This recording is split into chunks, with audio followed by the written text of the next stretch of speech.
Ladies and gentlemen, of all the items we did on the show this week, two engaged your attention exponentially more than the others. One, the essay called How Could You? A Dog Story about a loyal and loving dog who becomes euthanized simply because the dog has become an inconvenience for the owner, the master. Inconvenient life. He's put to death. The second item that got exponentially more reaction than most. It attracted a huge response from you. Yesterday, the middle school in Calgary euthanizing the honor roll. Inconvenient feelings toward the competent. Inconvenient feelings about the self-disciplined, the focused, the achievers. Inconvenient feelings of resentment and jealousy and even hostility, given the cool hypodermic. What's the difference between these two stories? The dog story and the honor roll story. What's the difference? Very little. I mean, a simpleton would say, nothing died in the second story. It's just a little education experiment. Trash the honor roll. So Adler is once again dramatizing in order to pander to the audience. That's what simpleton critics of this show always say. What do I do about that kind of criticism, you ask? I treat it the way a dog treats a fire hydrant. I'm grateful to the critics, actually. They give me a relief opportunity, a pause that refreshes. Let's go back to work on today's big lie. The lie that says there's a huge distinction between exterminating a vital and healthy and loyal companion, the loving pooch. Difference between doing that and terminating a tradition that honors the vitality of the human mind. Folks, we have a distinction here with no difference. We have a logical fallacy, a distinction with no difference. And that is why the reactions from you are so similar to both stories. Many of the same people reacting the same way to the dog story and the honor roll story. There's a reason for that. Both these stories are about brutal attacks on the worthy. Both these stories are examinations of the worthless behavior imposed by people who have power but no values. And so, since this is the radio show where the lie comes to die, I want to tell you about loyalty, and I want to tell you the truth about loyalty. A dog is loyal to his master. The average master is loyal to his dog. But the average master isn't loyal only to the dog's needs. The average master is loyal to his needs, his moods, his feelings, and those needs and moods and feelings are changeable. The economy can change them. The masters in his life can change them.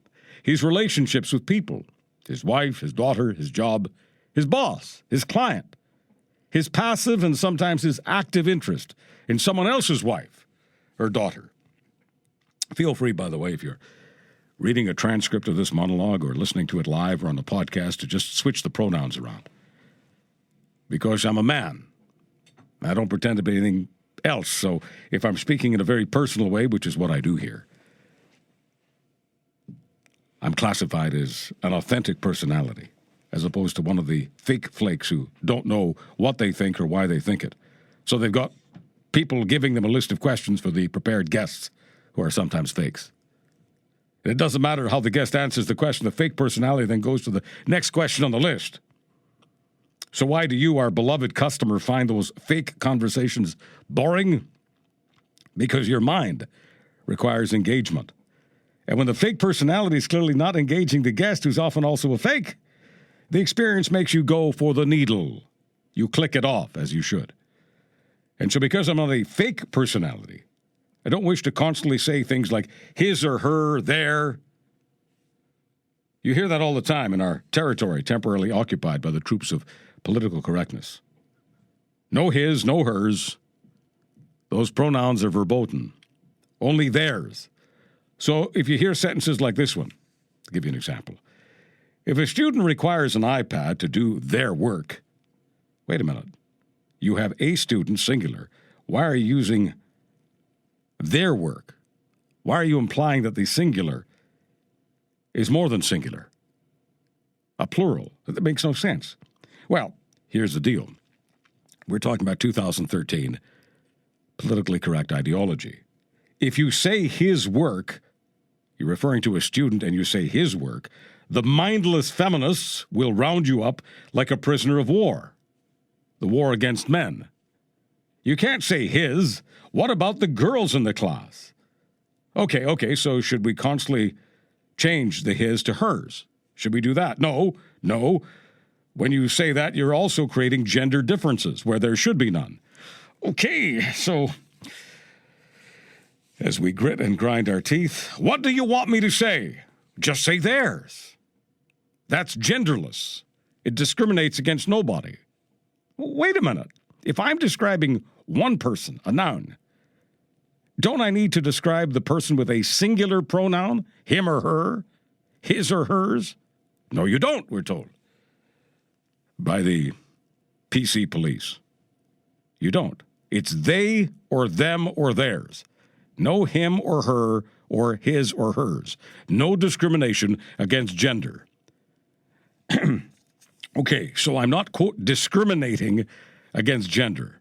I'm only discriminating now against grammar, against logic, against English. That's okay? You see, I want to take all these politically correct trolls and put them on the dishonor roll. They dishonor our language. And when they say that grammar and logic doesn't matter, they're not telling you the truth. This show, once again, is where the lie comes to die. And so I owe it to you not to modify my behavior to conform to their code of politically correct justice, which is an injustice to the human mind, which requires logic and precision and truth. And now about that dog. Why do we love the dog? Why do we love him so? Because he gives us the kind of loyalty that is frequently unavailable to us in human life. He gives us unconditional love, the greatest love of all. Have I told you lately about my Pope? No, I'm not Roman Catholic, but I'm loving the new Pope, Francis. I'm calling him my Pope, Pope Francis. Know what Francis did recently? He suspended a bishop who was spending too much church money collected from the faithful, spending too much of it on himself. The bishop did a Duffy, a Wallen, a Brazeau. The Bishop of Limburg did this. Great cheese comes from that town. But a great deal of renovations were ordered by the bishop. The bishop ordered $41 million worth of renovations to be spent on his palatial residence and some other buildings.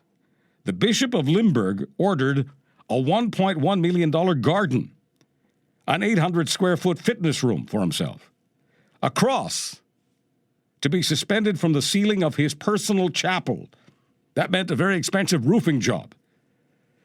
And I think the bill that really got to my Pope was the Bishop of Limburg's request for a $20,000 bathtub for himself.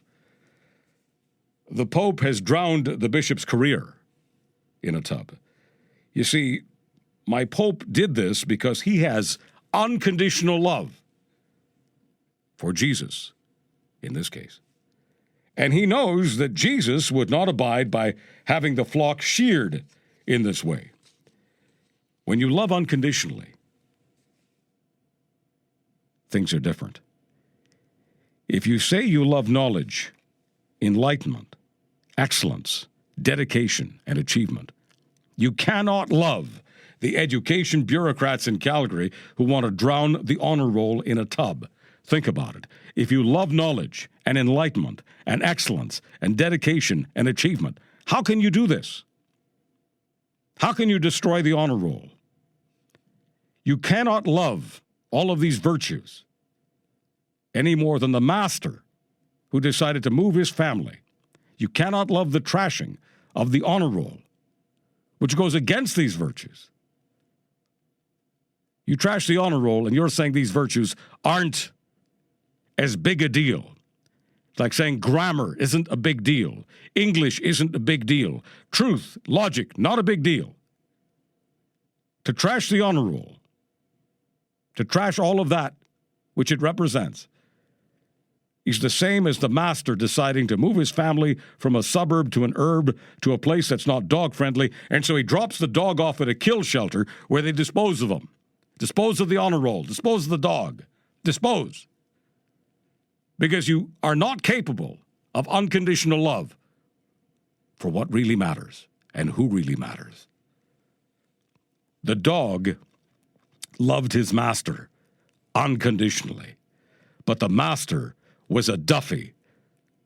The master was a Bishop of Limburg who only loved his moods and impulses and greed. What distinguishes the dog story from the honor roll story? Substantively, nothing.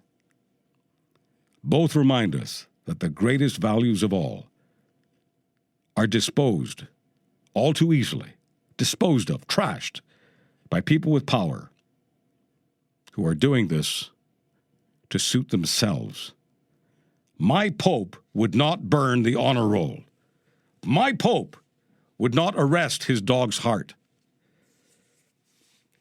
We need more authority figures with the morality of Francis, and fewer with the morality of Kittleson, Craig Kittleson. He's the principal at St. Basil's Elementary and Junior High in Calgary, which, by the way, happens to be a Catholic school board institution. Mr. Kittleson, I know that you will hear about what is said here. I know you'll likely hear this essay. I would encourage you to get advice and consent from my Pope before you give the final hypodermic to the honor roll at St. Basil's. I'm confident that my Pope will enlighten you about honor and virtue and dedication to the love of learning. The Latin for education is disciplina. I'm asking you to discipline yourself before you dishonor disciplina. I think it's a fair and just request, according to the teachings. The disciples of the Lord that Pope Francis worships were members of his honor roll. Was he wrong to have? Was he wrong to have that crew? Was he wrong to have those disciples? Was he wrong to have an honor roll, Mr. Kittleson?